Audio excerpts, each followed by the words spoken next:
All right. So you did your research. You've applied online. You did even more research, and you checked your resume 1, 2, 3, 4 times. Your references are all on point. You're feeling good. You got a positive attitude, and you've even done some pre-interview mock preparation with your friends, and everyone says, you know what, you're good. You're all set. You're good to go.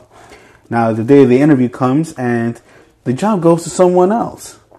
You get that email that says, thank you for applying to this position. At this moment, we will be heading in a different direction.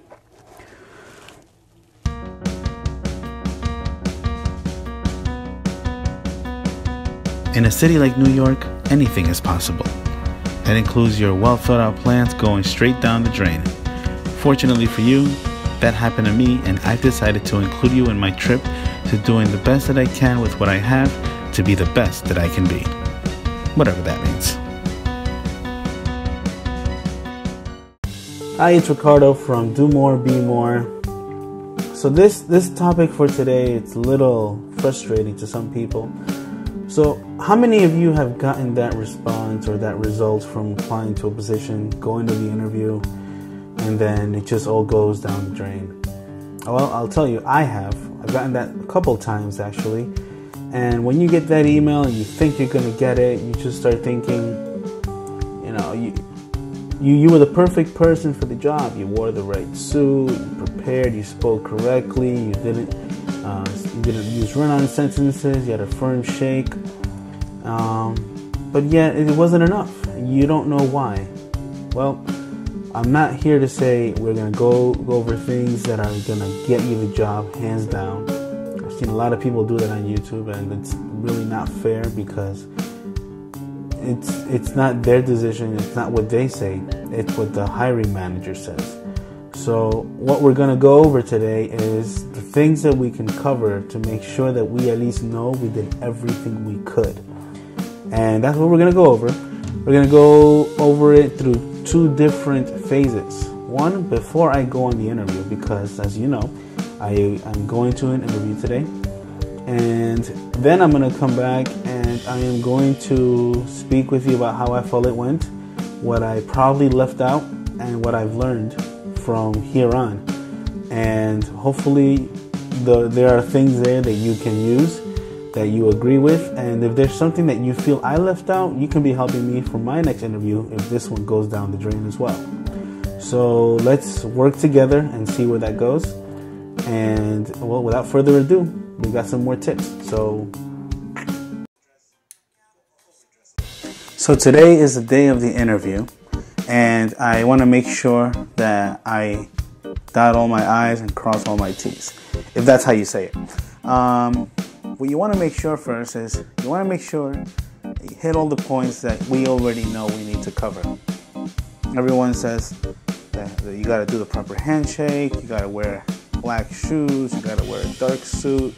And while these things might seem like things that you've heard a million times, you want to make sure that you do them. You want to do all of them. So something about the handshake, it's very important that you actually shake their hands. A lot of times they might have the proper firmness, not too firm, not too loose, yet they don't actually shake their hand.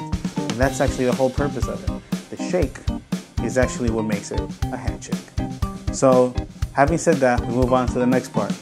As far as wearing a suit, you want to make sure that you're not underdressed. Rather, if you have to be overdressed or underdressed, go overdress a little bit.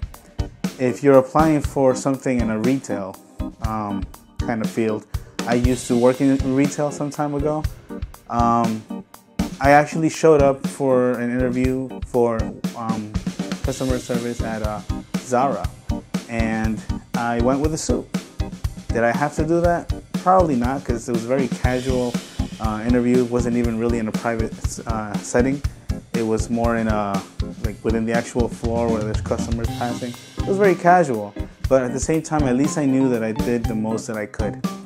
If I didn't wear a suit, who knows if she probably wouldn't have liked it, and that would have been a deciding factor on whether or not I got the job. So that's pretty important to make sure the suit is clean. If you need it dry cleaned, it's just give it a few days, of course. You want to take some time.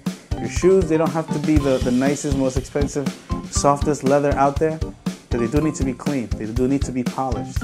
It's not expensive to go to your local pharmacy and pick up one of those shine kits, or even those, they're like spongy shine film apparatuses, and those will actually work. Get a paper towel, make sure you get all the dust out, add the shine, and then that works. And make sure that your shirt is ironed, of course, you want to do all that. And the reason that these things are important is because they can only judge you on what they see. They have no idea what you're going to offer. You're only telling them, but they don't know exactly what they're getting until they hire you. So what I would recommend is make sure that you got all the little aesthetics covered, and make sure that it's presentable and professional, not stylish and fashionable. If you can do that, if you have the means for that, great, but it's not necessarily a priority. Make sure that you say, excuse me, hello, thank you, as if this is the only job interview you'll ever have.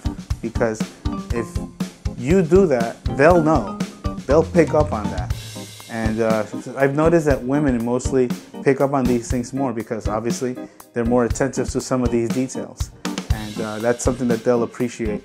If you're interviewing with a man, you can definitely find something that you can relate to. But things like the shape, speaking correctly, good grammar, not having a whiny voice. You want to make sure you say something on purpose. You're not just trying to fill in the voids. Don't go saying, all this information, all this experience is something that I learned where I was at.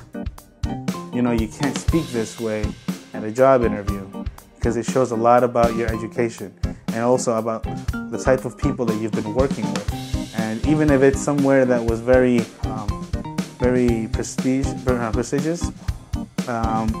you obviously didn't learn anything from there if you go with those types of behaviors. So make sure you do that. Like I said, cross all your T's, dot all your I's, and I think you guys will be fine if you do that. I'm gonna definitely keep you guys updated on what I do and see if the interview goes well. Nevertheless, I will speak with you about it, see how it goes, whether it's good or bad. If I never expect to get the job, but I do know that I give it 100% every single time. And I walk in like if the job was already mine, because people can pick up on confidence too. People always tell you confidence is something that they can see from a mile away. Well, that's true. People can pick up on the confidence level that you have when you walk into a room. So that's it for this section of that, and I hope that we can. This is of help to you because job interviews, well, that's the beginning. It depends on whether you nail that or not, whether you get the job or not. So make sure you give it its due respect, because if you show up late, you're messy, or you went running and you probably got there early but you're all sweaty, you want to use the restroom and that, it doesn't look good. And my job is to look my best for whatever I want to do, and at the same time, like, the purpose of this channel is to bring you guys with me, to learn with me. If we learn together, we grow together. So I am back from the interview. Yes, I changed back into the sweater. If you guys want to know, I wore a navy suit, white shirt, and the tie had it was pinstripes with blue, red, black, white, mostly very neutral colors. Shoes were black. I did polish them. I only have a brown leather bag. That's what I took, but it worked. They liked it. I had my overcoat. It was super cold out, so yeah, I wore some long johns, and I took a cab to the train because I didn't want to wait for the bus without a hat. I didn't want to ruin the haircut. Sorry, the hair, and I probably could have not done that, but I decided to do it anyway. I didn't get a haircut, so it wasn't fully. It wasn't as perfect as I would have wanted it to be. This is after a long day. My hair is a little messy, so overall I think the interview went very well. I spoke to the person that referred me to the job afterwards, and she told me they liked how I interviewed. And as far as how I did that, I did my shake. I did it firmly. I didn't hurt them. There were two women, the hiring manager and then the project coordinator. So when I spoke with them, I made sure I kept eye contact, and I treated each with respect, and yet I treated them differently. Not based on their positions, but rather based on their personality. And you can tell by their voice how long that they've been there, their level of stress. And that is something that you have to acknowledge, because when you work in the medical field, which is what I will be working for, you want to be able to read people. That way you can delegate your decisions correctly, treat patients accordingly, and so on. So I feel that went well. After we said goodbye, they shook my hand well. They asked me a few questions. I was short, concise, and when needed, I did explain a little further, but not much longer. When they had questions for me, I did have two questions. I felt like they just wanted to hear one, so after that one question, I just asked one more. It was very brief, and I believe that was, excuse me, I think I'm getting a little sick here, but I think that two questions was enough for them. Some people want to hear more, they want to test you, that's why you got to do some research ahead of time. What I asked them first, because of where I worked last, I had to work some weekends. I would ask them, what is your schedule like here? Do you see patients on the weekends? And what type of patients do you normally, what type of procedures do you normally do on the weekends? That's a good way to pull off, I don't want to work weekends. Basically, you're asking if there's a different type of tasks that you have to perform during those days so that you can properly prepare for them. Then I had asked them if it's prepared through care teams or if you have to work with different doctors depending on the days that you're working there. They were satisfied with what I asked them, and I did keep it short and sweet. I answered their questions maintaining eye contact. You look up, you look down, you look left and right. They're gonna think something's up even if they don't know what it is. So you maintain your confidence, you're not cocky, and then that's it. It's honestly pretty simple. As long as you respect them, they'll pick up on that, and then you're all set. If they don't pick you, it's not because they didn't like you, because you can go in there, you can make them laugh, and you can have all the experience in the world. But if you have 7 years in cardiology and they're looking for someone with 7 years in urology, honestly, they might find someone more useful than what you have. You're just not a person for that. We're going to talk about maintaining positive attitudes after rejections, because they happen.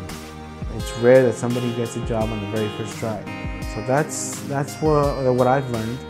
I hope that you've learned a few things from my experience, and I hope you put it to use and that it's helpful to you. And I know that if we continue working together, again, if you put comments on what you feel I should do, by all means I will address them in its due time, and I will reply at the threads. That's something that I will make sure I do. I'm very new at this, so I'm not going to have that many comments at first, and I will respond to them as fast as I can. As a matter of fact, I'm pretty sure I'll be excited to respond to them. Alright, so thank you again for everything. This was an exciting day for me, and I hope that you can find interviews as soon as you can. You can go ahead and nail them. Remember, just practice.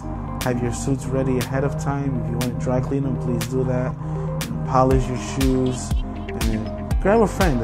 If that person is really your friend, practice with them. He'll sit down, or she'll sit down, and she'll be the person that's doing the interview for you, because that person cares for you, just the way I care about each and every one of you. So again, just keep all these points in mind and you will do great, and then also go with your instinct and you're going to do just fine, because honestly inside you're already qualified for the job. So remember everyone, always to do more so that you can be